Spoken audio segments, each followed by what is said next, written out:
from Stitchless TV, and I've been on holiday in Zakynthos, and every day I've had the perfect frappe, and now I'm going to show you how to make it.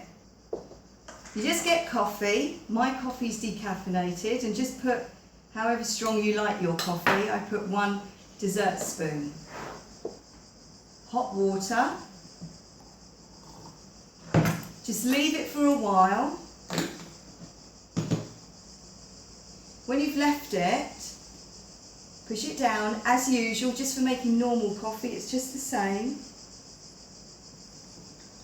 Pour it into a cup. I like a bit of sugar in mine.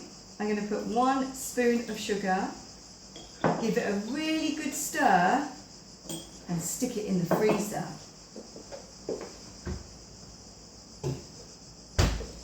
Now leave that in the freezer for 10 minutes. Then get a cup, some milk,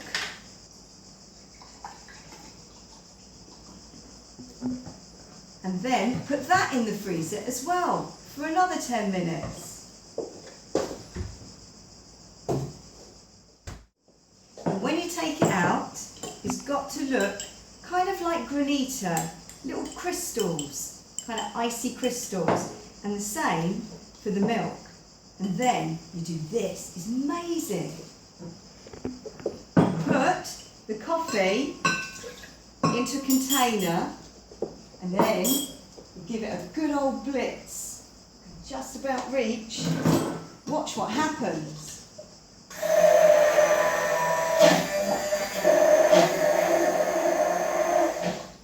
That is amazing. It goes really frothy, but it's not over yet. So we need a cup.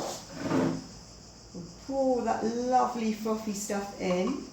Now you could just keep it like this, and you'll see it will start to separate like Guinness.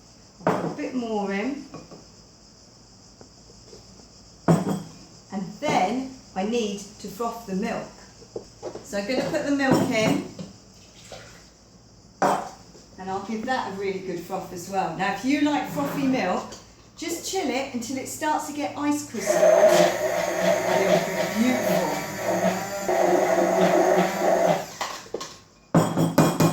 So easy. So look how frothy my milk is. So what I'm going to do is get a spoon and carefully spoon on all that lovely, lovely frothy milk. And that really is a perfect frappe.